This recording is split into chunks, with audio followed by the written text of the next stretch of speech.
usually means really good things for EDG in that early game. Yeah, and I want to touch on the Twisted Fate for a moment as well, because both of these respective mid laners played it during their playoffs, and I actually love the way AHQ played a fairly global comp. They had Rek'Sai in the jungle, and they had TP Hecarim top laner, and they just made so many ganks into Anne's lane over and over and over, and executed really, really well. The scary map pressure that that type of comp offers you is available, but it has just been taken off the table. See bans as well.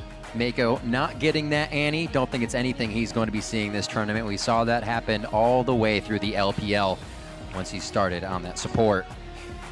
I can't believe that AHQ banned Rek'Sai over Sejuani in this game. I know that Rek'Sai has good early games, but Clear Love's ultimates on Sejuani are ridiculously good right here. Maybe they're trading it for the Kalista pick because that's a heavily banned champion worldwide. But man, that's a terrifying thing to give up. Very quickly focusing that Kalista for Anne. He did have a pentakill coming out of the league as they won it. So hopefully focus on him. He can bring that momentum into the game and he can go strong against Deft this game. Be interesting if those lanes even match up. But he does get that Kalista away from Deft. Yeah, and just interesting priority. Yes, you are delaying, you know, the Kalista, but Sniv is still available. A lot of these other priority AD carries, allowing a team to get both Hecarim and Sejuani on the current patch with the power that they offer, with the initiating tools, the flanking.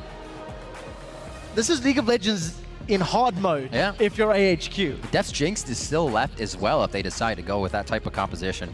It could be very scary. We are going to get Koro, on Clear Love for Hecarim there. It's going to be teleporting in with home guards. So. Gnar was available, so Koro favoring the Hecarim over the Gnar, despite the fact that it wasn't banned out. Hecarim is banned so frequently. Sometimes we talk about these Gnar players, they would be playing Hecarim if it's available. Early on, EDG comes out with really good power picks right here. And they're picking well for the team fights as well already with Alistar and Sejuani. AHQ also has their own blend of things, stuff that they have played in the past. Yeah, and of course, Mountain's still playing Jarvan, even on the current patch. One of his most played, especially during the playoffs. And Ziv, currently undefeated on Gnar. He's got a 4-0 record throughout the course of their playoffs. He's going up against Koro's Hecarim. And again, I mean, you see a mid-game team fight power from AHQ, but I'm just scared of all of that front line from EDG. Well, that Kalista pickup along with the Jarvan definitely putting kind of a cancel on the Jinx if Deft wanted to take it. Cannot get out of that Cataclysm Mountain likes to create. Deft getting the proposal, but it looks like he's actually going to go with the Urgot, something we definitely saw him playing over in the LPL quite often, one of his main AD carries. All right, and the main thing here is Pons brought out a new pick here, Cassiopeia in the mid lane. Yeah. It's something that he should be able to play because Pon can show that he plays everything, but it's a break from the backline assassin-focused things that he has been playing in the mid lane. He also had to blind pick this into whatever Westdoor has. Westdoor hasn't really shown a difference from his old classic champions. Maybe we actually end up seeing a Fizz here. Yeah, he got the option available. The bigger question I have for AHQ, how do they plan on burning through all of those tanks with the Kalista damage and Gnar? Kalista, yes, can do well, but I don't see her getting rid of a Hecarim, a Sejuani, and Alistar, and an Urgot with his shield and his ultimate down. There is so much beefiness for EDG to run rampant against AHQ. Perfect. Should have thought of the Karthus right here. Honestly, with these big balled-up team fights, look at the short ranges on EDG. Right. That is 3 melee champions and an Urgot who swaps himself into the middle of things. If Westdoor can sit in the right spot on his Karthus, or if people can get trapped inside the Cataclysm with the Karthus in there, it is the pick for the team fight, dragon-focused game that we are probably going to end up seeing here. He brought out Karthus in the 3-0 versus TPA, the 3-1 versus Yowie Flash Wolves in the finals, and now he's going to bring it out here at the midseason Invitational. Doing quite well in those games. Karthus is definitely still something Westdoor likes to pick up. Definitely. The problem is it lost to Yowie Flash Wolves in that very first game. I didn't feel like AHQ were able to find the team fights that they necessarily needed or wanted, but this time round, with the composition that EDG have, it should be a lot easier. Should being the operative word in that statement. Yeah, woulda, coulda, shoulda could be the names that a lot of people start saying after this one. This is now our first look of the final 2 teams that are at MSI. After this game, we will have seen everyone have their first go at it. That's right. Honestly, while EDG did pick up a lot of beef early on, AHQ has picked up a lot of stuff that can just sit in that beef and hopefully marinate a little bit and finish them off. We'll see what can be served up for us. Once again, we'll be looking to Twitter to see how you think this game will go. Tweet hashtag EDG win or hashtag AHQ win to @LOL Esports. As usual, we'll tally those up and get the vote halfway through the game or somewhere in there. We definitely saw a lot of votes coming up for Besiktas last time. That fan base, very, very big. We'll see whose fans are standing behind them here as EDG takes on AHQ for our third game of the day here at the Midseason Invitational. A lot of eyes on this Karthus pick. As we said, it didn't work in the finals, it did in the previous rounds. That's right. And AHQ, they ran that gauntlet as it were. Fourth, they beat the third seed, they beat the second seed, they beat the first seed.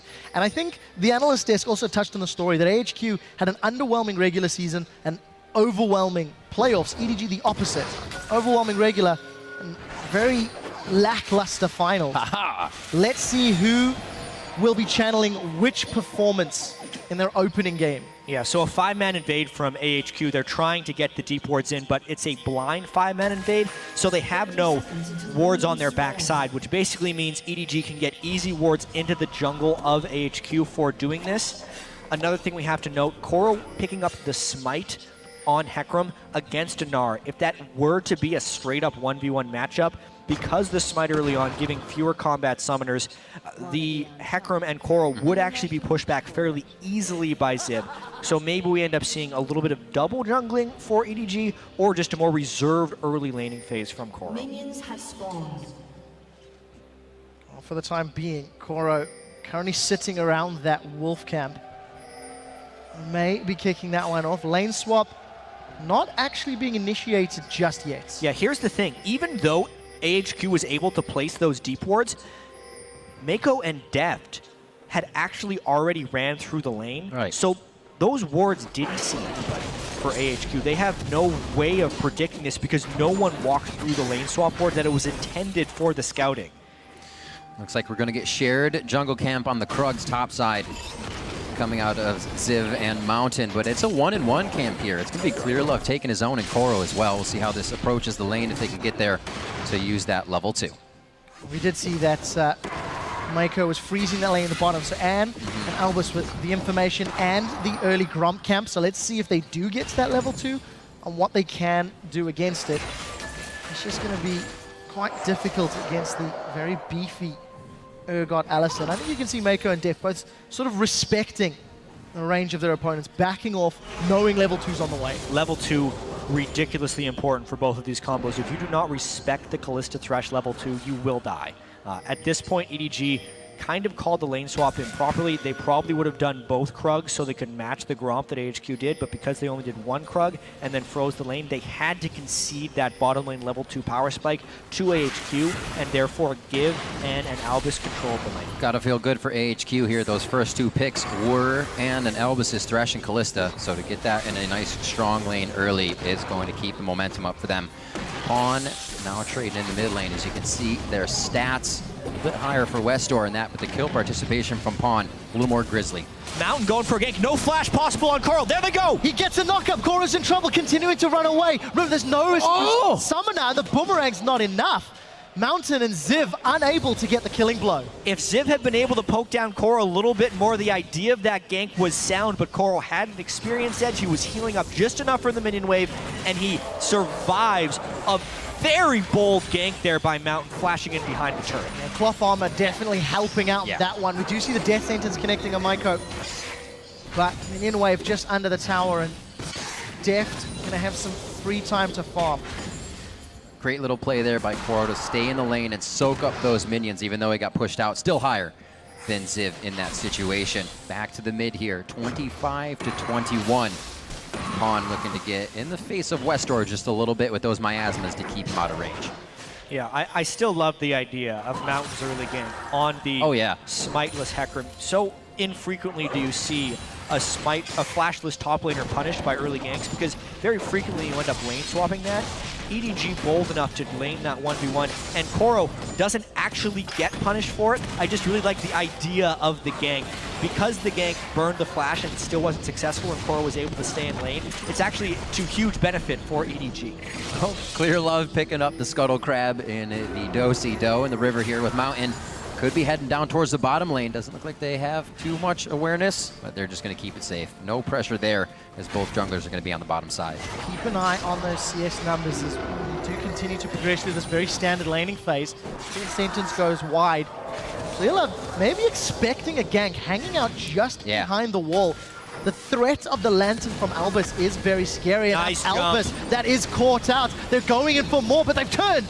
It's going to be Mountain as well coming into this fight. Can he get over the wall? He wants to use it to actually pop somebody up, so he's waiting, and he may just let him walk out. Def very low on mana. He's the one to get grabbed. Forces the flash out. Oh! Ignite onto Def. He's chugging the potion, but it's the hit coming in from Albus, and they keep going for Clear Love, but get knocked up by Mako. Now here comes Pawn. He's instantly exhausted. AHQ fighting a battle on two fronts and looking for Pawn, but it's Mako that's in trouble. He will get turned into beef steak as Mountain as well as Westall combo. AHQ with the first 2 kills. Back and forth and back again right there. AHQ with those 2 kills. Tremendous timing by Mountain coming over that wall. Specifically the split focus between EDG trying to lay a trap for the Callista, but then the presence of mind by Albus to hold onto his Lantern even while he was going to be someone getting aggressed on and throwing it to Ann is the reason they were able to reconfigure, group up, and win that. Additionally, somehow, despite Pawn pushing in the turret all that time,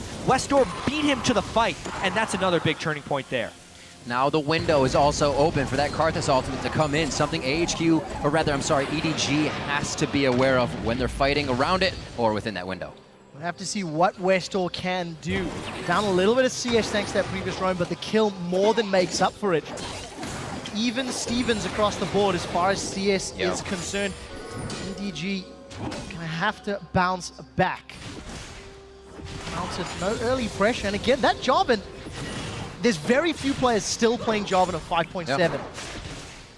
But it seems to work for him. His damage is going to fall off. The early game is going to be the same as it ever was for Jarvan. In fact, maybe even a little bit easier, because if we think all the way back to when the Center Hulk patch actually happened, there was only 5 AD taken off of Warrior the patch beforehand, and the jungle camps actually started doing less damage. So the early game impact of a Jarvan before he completes his first major jungle item is actually better than it was when Jarvan was in meta. Right. So therefore, Mountain can still go around and make those early plays. 2 successful ganks. When he completes his Cinder Hulk, it will be a much different Jarvan than the Warrior Jarvan we used to see, who could take 60% of an AD's carry health with a combo. This is more about controlling team fights, setting up walls for Gnar to Gnar people into, or for Westar to AoE team fights. It's very heavily reliant on him actually getting ahead, so the other team doesn't get the damage to break through the Cinder Hulk Jarvan when he's in the team fights.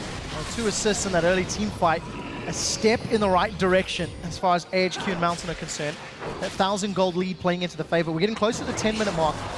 And Westall as well as Mountain are traditionally down in CS against their opponents. Mountain down 7, Westall normally down 15. Right. He's only 7 at the moment with a couple of minutes to go, so doing better than his regional playoffs as far as CS is concerned. They mentioned on the analyst desk, AHQ falls behind in that early game. This time they're making up for it in kills. In the laning phase, maybe going towards ADG, but they're keeping it. The greatest strength of AHQ as a team is their team fighting ability. Yeah. And the fact that Mountain, it's one of the reasons Mountain still plays Jarvan is because he tries to get them to that team fighting through some early game pressure.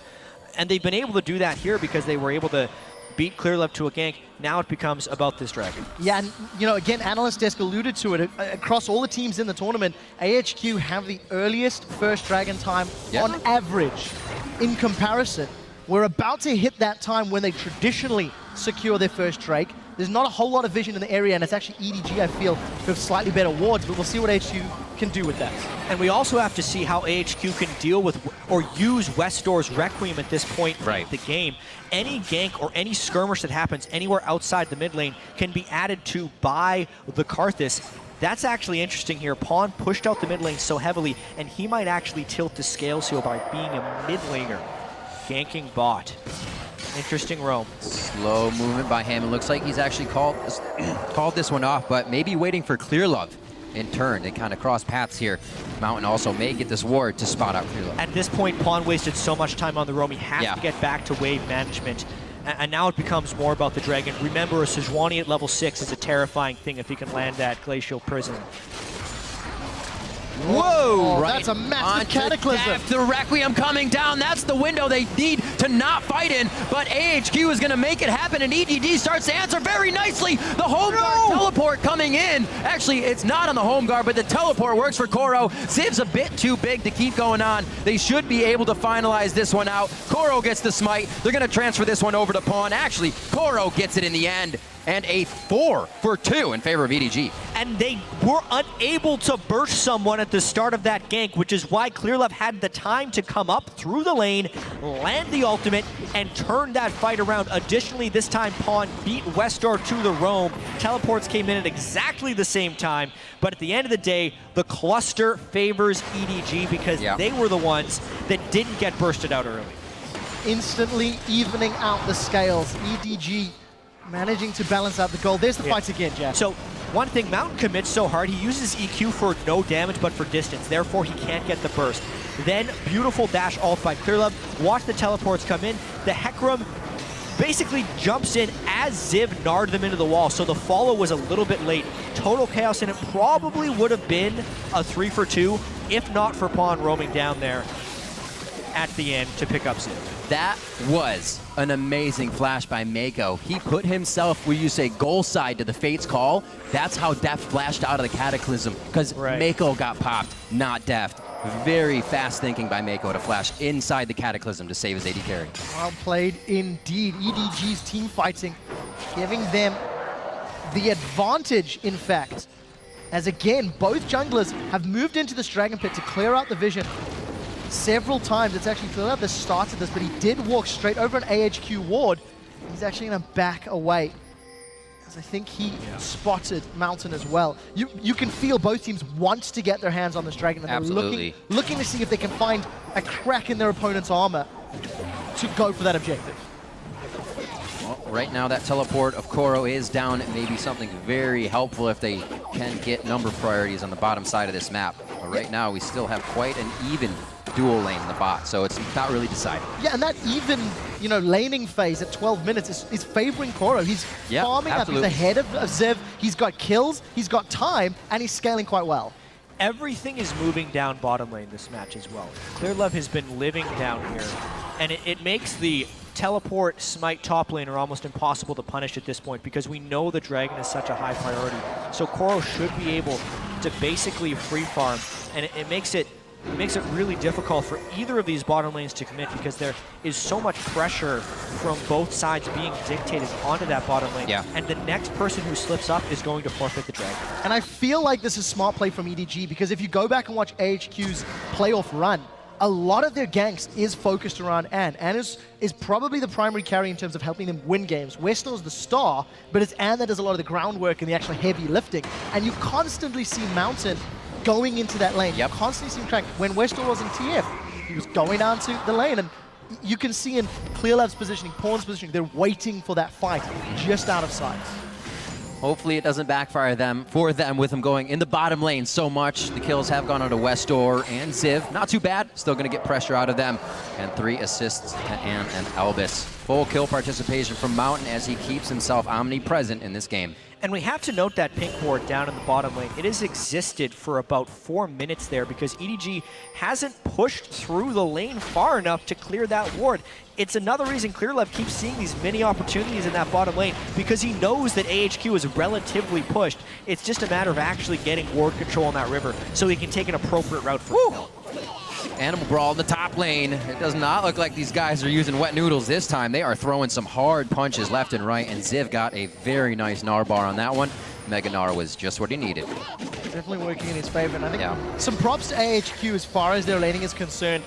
Good CS numbers in their top and mid lane, and just marginally behind Def, but he does have a wave and a half, 2 waves there to farm up, so keeping himself relevant as far as that's concerned, which is also something, we mentioned how Westar Mountain do fall behind traditionally, but they're keeping themselves up this time. I'm just worried about the scaling that EDG does have in their favor. Yeah, this is an EDG-like game. Here we go, gank on Albus. Thrown right into the fire. Base call! Quite a bit used there. And a save. I don't know why Albus flashed. He definitely wanted the for sure safety there, but EDG is going to have some good pressure now. It was an Alistair flash burn, but they burn all of Thresh's health bar as well as the Fate's Call, so a bit of a dangerous Dragon for AHQ to contest, but Speed trying on Deft. He wants to swap. Oh, he's going to get the swap. Mako knocks him up. Can he get to the lantern? No, because he's knocked away from it. It's not over yet as the teleports come in for more action. Deft cuts him down. He wants more body parts to attach to that Urgot. Mountain now onto Deft. This didn't work last time, and Mountain's actually forced to flash out. Ziv doing some work on the backside, but he was really being peeled by Mako as EDG starts to scramble and find the members of AHQ. 1 for 2. AHQ absolutely 1 for 3, sorry.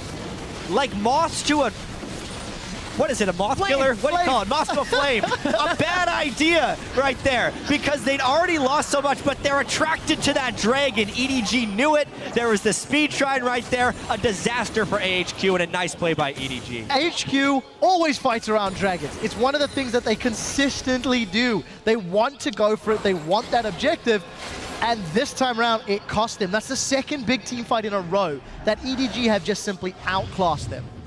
Absolutely amazing. I mean, look, first off, Thresh is super low. Deft uses the position reverser to get in range to kill the Thresh, which is beautiful. Then Mako pushes Ann away from the Lantern, which was going to disappear anyway since Deft was doing his job too. At this point, HQ's already committed, so they're trapped in the fight since they ended up teleporting down.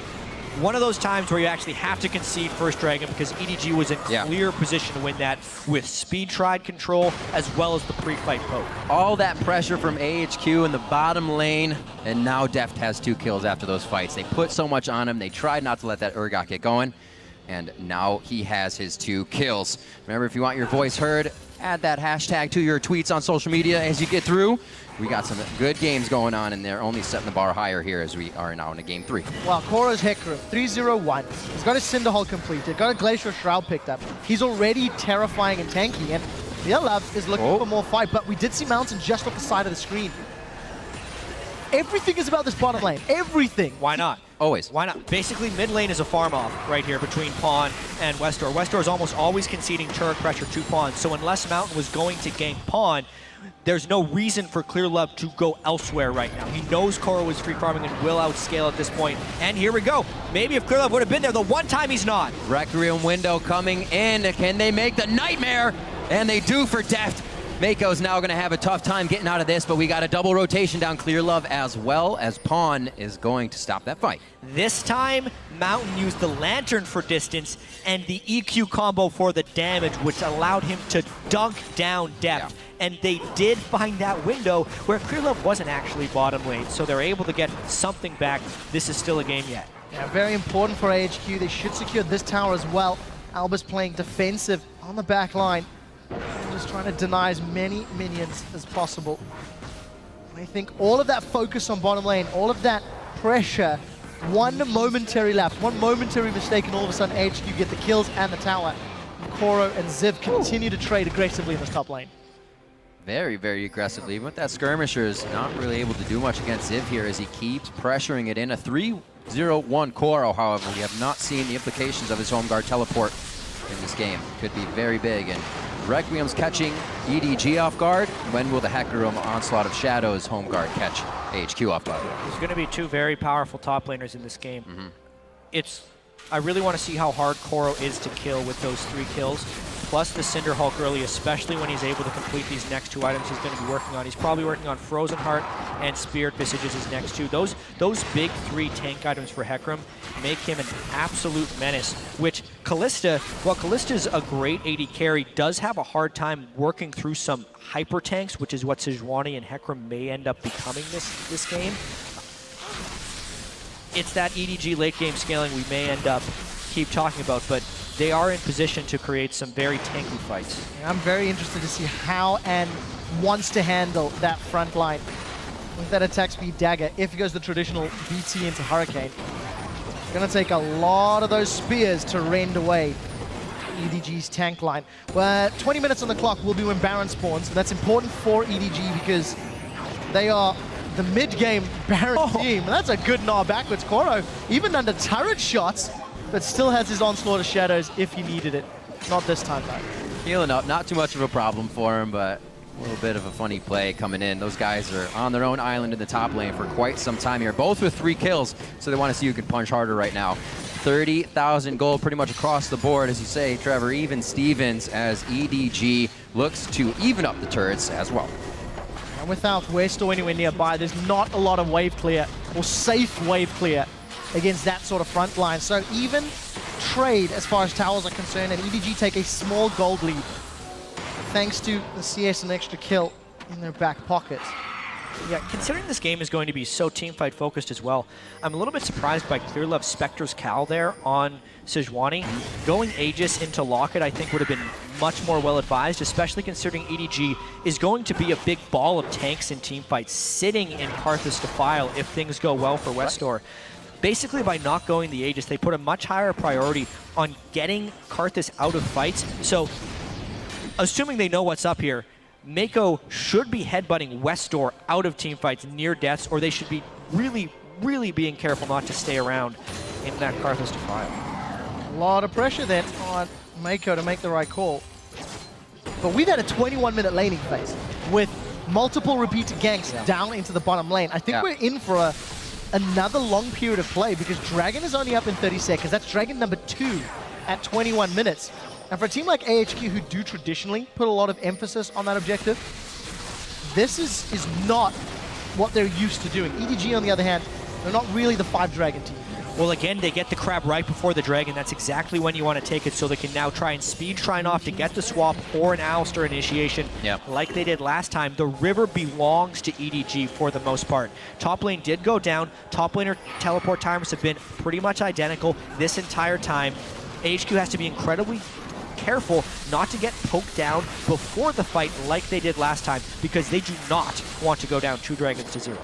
The intentions of EDG were to definitely take a fast fight. You could see Koro trying to hatch his home guards on the base, but he finally left to clear this top wave and pressure that top turret once again. Maybe they can get Ziv into a bad spot on entering this fight. Mid also very close to going down here. EDG, quite a bit of options. There's a lot of options for both teams, and neither of them actually made a committed move towards that Dragon yet. I think the fact that the mid tower is so low gives them the opportunity, but look at AHQ from the side.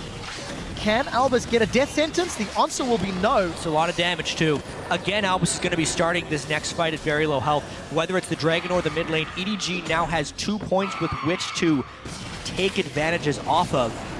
And look at the minimap. Koro is already in the mid lane. Ziv trying to make his way down, but Meganar's active. That's a smite down onto Westor, and the exhaust is replied. They're trying to get him down. EDG is on the Dragon right now. Grabbed by Clearlove. Koro gets out on that one. Whoa! And misses and gets immediately swapped by Def to save it. He then goes into the fight. Mountain still with his ultimate up, but I think it's all disengaged from this time out for AHQ. There's the Fate's call. He's back in, but it missed. It completely missed, and AHQ actually still wants it. It's one of those super tank fights that we keep talking about. Def running low on mana, has down in the bottom lane, and has got a kill onto Mako. But here comes the power pony. Koro's got one, Clearlove with another. Mountain is in retreat, but it's not enough. Ziv goes down, and that's an EDG whitewash. The fight was so long, Koro got to play twice. He was the one that was initiated on. He goes back, recalls, teleports in with home guard, and is the difference maker. Again, that fight was so scattered, but it was Clearlove Sejuani ultimate, and mainly the headiness of Koro to fight twice there. Ziv not using Meganar. It had procced already on the way to the fight, and I definitely want to hear Crumbs' opinion on this Hecarim versus Gnar, considering how much he was discussing the top lane matches on the analyst desk. But EDG, 3,000 gold in the lead. One more time. Here's that fight again. Yeah, it begins and ends with Koro. Koro burns so much here. Keep in mind, EDG is actually leveraging this mid lane pressure by taking the Dragon uncontested. Then, not only does he absorb that, he jukes around the EQ. Then, the fight just kind of breaks into chaos. Back and forth and back again. It seems like HQ always wants to continue this fight. Nice juke, nice flash there by Pawn in order to get out. And HQ feels like they have something, but they're not paying attention to Clearlove's holding of the Sejuani ultimate. Boom, onto 4, and there's a home guard teleport. The turning point, the first pick Sejuani from Clearlove because of his ability to land ultimate after ultimate in team fights. And Koro, the beast he's been all year. with the home guard TP. Holding it for so long on that Glacial Prison, the right decision by ClearLove. One of the junglers that actually a lot of people touting as the #1 jungler at this tournament. ClearLove off to a great start. Look at all the vision around Baron. EDG starting to set up that zone of control and saying, we dare you to face check us, and the support that it'll give to take down this top outer turret. It's the last one remaining for EDG to knock down before they go deeper into AHQ territory. Already even getting the chance to mitigate against that Requiem. A Banshee's Veil now for ClearLove. It's going to keep him quite protected. Seeing a lot of core items come out on the side of EDG now. They're kind of spiking them very hard. The Frozen Heart now finished for Koro. He's got that along with the Spirit Visage, and he's already been making the plays. 5-0-1 for him on that item. It's incredibly difficult for AHQ to kill Koro at this point in the game. They have very few tools to do so. They have the 2 items on, and Westor is still working on his major needlessly large rod item, and EDG is just looking to get picks. And that's going to be Mountain trying to dive in. He's got a good collapse on the team, but it looks like EDG's able to assess this one just right. Westor very low, but in a great spot to defile damage. That's the knockup coming in. Can they get out? EDG, oh, huge damage from the Requiem, and that's going to give him enough time to not really live in the fight. Actually, I am wrong. That is Ziv going down. I thought he was going to be able to take out Mako and turn to another one, but no, EDG micro in and out perfectly. AHQ will not have a more befitting fight for Karthus than that one, and they still were not able to finish them at that point. EDG with just enough gold lead to deal with all the damage that came through there. Koro, we said they were going to have a hard time killing him. He comes out of that fight with nearly full health after all of that chaos. And that is the difference right there. Westor did everything he could. AHQ had a beautiful Gnar ultimate. Everything kind of went well for them, but EDG still comes out on top. And keep in mind, the first 2 picks by AHQ was Kalista and Thresh, who are currently 147, 246. They gave up that Hecarim. It was available for them, and they opted not into it. There's that team fight again. Yeah, Teleport comes in as soon as Mountain begins to get picked off. Mountain still gets off a Cataclysm, and Pawn actually swapped himself to the wrong side of the wall right there because he was trying to create a nice pick. Of course, he swapped it and is able to die right there. But then, honestly, look at them sitting in that defile. It ended up being not quite enough. Well, not this time around. And as you touched on, Jat, Mako actually did knock back Westor during the course of that fight. Blue Buff picked up, I believe, who was that Pawn. And AHQ looking for more. They're down 5,000 gold, trying to set up a fight. And now the important thing is Mako has also completed the Locket of the Iron Solari. He started Kindle Gem, but now he's finished it right off. So not only do they get the group manic resistance, but they will also get the shield from the active. And they are in position to bully AHQ right now. The confidence they should have after that last team fight. So Trevor, you were saying a little hard to take down tanks. Got a little excited there at that front-end burst, but that's all that AHQ has is that front-end burst. There was no damage to follow up after that, and EDG was able to just walk around easy. If Anne is dead, there is no way to finish it off. Yes, the burst from Westor in a great position worked, but you need him to clean up, and unfortunately, Kalista is not a mega tank killer. Koro doesn't even care about the tower. No need to. That guy is completely out of control right now. He has 12,000 gold, which is 1,500 more than the next closest player in the game right now. That's including his own team. He gets a local gold as well as a global gold for that next turret. Absolutely crazy. EDG coming in with a fantastic composition. Pawn going for the Cassio this game, playing it safer in the mid lane. 1-1-6. Mako gets an Alistar, plays very much like his Annie, and they can continue to fight the same way. And I think you have to take a step back and look at EDG's performance this game. Much like we did earlier in the day with Fnatic. Contrast the team's performance versus their most recent local match. Of course, EDG did defeat LGD, I believe it was 2 weeks ago, if memory serves correctly. Yep. And they did not look this clean. They did not look this coordinated. The team fights are great. EDG on the right place. They even countered AHQ's favoritism and trend to gank the bottom lane because Pawn rotated multiple times. ClearLove was available for counter ganks. It's intelligent, controlled, calculated from the #1 Chinese squad. Yeah, when we were watching that series they had against LGD again a couple days back, it seemed like none of the fights EDG took were planned. It was mainly, hey, someone was killing a pink ward, so everything ended up flying off. This time EDG is making the plays, like that flash ultimate from Pawn, And here comes Koro. Koro come flying in, not going to have the home guard right away since it's tagged, but they do get a nice ultimate to continue the fight. Clearlove just on the edge of Ann, but he's getting the kite back. He will eventually have to be caught out by this one. Dodges the Arctic Assault, but he wants to stay in the fight. How many arrows does he have here? Clearlove rend it. Takes about half his HP on that one, and EDG's trying to figure out who they want. Very scattered, very nice to get the Karthus down outside of the fight, but they're not even afraid to fight in it. They are not. Ann is finally alive, but what are you going to do against those tanks? He hops over the wall. How is he still alive? Cheeky play. I mean, Ann is playing his heart out right now, but there's not much he can do outside of stacking 1,000 arrows inside of Clearlove before rending, because he was hitting him for an eternity, and he still couldn't even take him down.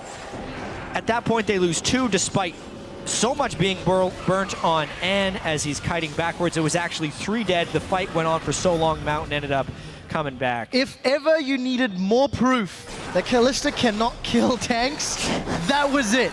Ann had 20, 30 spears, I felt, in Clearlove Sejuani, and it just was not but enough. flesh wound. Still has no Last Whisper is a critical thing right here. He has been pushed back because he could not pick up any kills in those crazy team Absolutely. fights. With Last Whisper now, he would have a slightly better chance, but it's still going to be a critless build, which is going to diminish his ability to cut through EDG's tanks at this point. And We draw back. all I can do. We draw back to the early game again. Even champion select Kalista Thresh immediately. Focus from Mountain in the bottom lane to help that, as well as Westor getting a few kills off Requiem. All of those were assists for Ann, not kills. we actually had our observers go back and double check. He had 15 spears in for that range. So that's at least 15 auto attacks right there on a Clearlove, as well as the damage.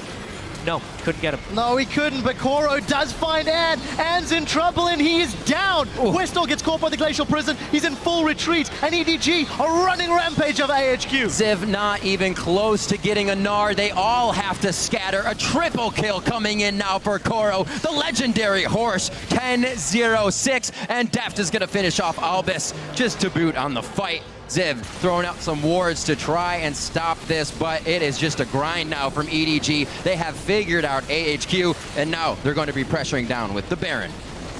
Koro running away with this game, Absolutely. as is EDG. What a statement. Carry top laners are still here, guys. Koro has been one. He is a monster of the top lane. I mean, just looking at this one, we talked about Ann needing 15 auto attacks to not even take down Sejuani. Koro takes a swing at him and takes him below half health. KO'd. Another beautiful ultimate from Clearlove over the wall right here. Something about these team compositions that is very apparent. When both teams are fairly tanky and heavily melee focused, the team fights will be very cluttered. So these games do end up snowballing out of control since both teams are dedicated on just team fighting. EDG was able to win those team fights early, and now they are just hammering their advantage home again and again, and not allowing AHQ a time to recover by farming or picking to equalize the team fights, and they're just forcing team fight after team fight. Yeah, and regardless of the lead that EDG have built up now, this is one of the most definitive teams at closing a game out. Once they have that lead, they really know how to push down the final objectives. When we were in that replay, we did actually see, I believe, Deft stealing away the blue buff from AHQ. EDG just pushing out the waves. They've got great vision in the top half of the map.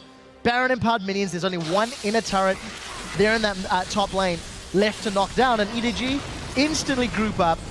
Koro doesn't have TP yet, but he's barreling down that mid lane with those Home Guard and Trinity Force. And their EDG is just so strong right now, able to start surplusing these items. Another Banshee's Veil, 3 Frozen Hearts. Whoever Ann's trying to hit is going to be within that aura in these balled up fights. It is going to be even harder now. Things are only weighing against AHQ. Trying to guard this last second tier turret. They are going to have to catch a big mistake off of EDG to really claw back into this one. 14,000 gold down. They're doing what they can. And just really nice resistance stacking by everyone on EDG as well. Everyone on their team, when they're in range of the locket, has over 100 magic resistance. More on some people, so not even a Void Staff on Westor. Even if he sits in the middle, they're done. Goodbye, and the insta-flash from Def. AHQ now scattering. Despite that fantastic Gnar, it's not going to be enough. Koro dives the backline of the Onslaught to Shadows. Westor is down. Requiem starts to get channeled, and here's the damage on EDG. Still, it's that end damage now, and not enough to keep them alive. alive in the fight. It's really not even tickling EDG at this point as they have the base to themselves. They ace AHQ. They get a lead. They know how to hammer it home. They still have the Baron buff. That's a 5-for-1. They're pushing on the Nexus. We know Full this impet. is how EDG does it. Once they can go for Baron, they go for the win. It's almost a prerequisite to every one of their games, whether it's at 20 minutes or now at 34 minutes. 28-10. EDG come out strong with a 35-minute game over AHQ, and Def sacrifices himself. What a fantastic win for EDG. A lot of So few risks. skirmishes. So few risks, though, on EDG's side. Yeah, measured early game, committing to fights very well, but not over-committing to fights, which has been an Achilles heel of EDG in some situations. Mainly Clearlove just having that huge focus on the bot lane. Yeah. Because he knew Coral could deal with himself, and the teleports were greater for Coral than they were for Ziv. It was a battle of top laners teleporting down to join in team fights from 8 minutes on into this game. Pawn pulled out a new AoE damage champion, not an assassin, which was ideal for these grouped up team fights, but it was mainly about a Coral's echo. Yeah, and I also have to think AHQ, I feel like they played better than I had thought they would against EDG, and the problem for them was their shot calling this game. Mechanically, they played well. The lanes did not necessarily go terribly against them. Right. It was they elected into team fights they should not have done. We also saw a massive difference once we got into the team fight phase between the Sejuani and the Jarvan, Yeah. jungle pick wise. Yes, you can trap someone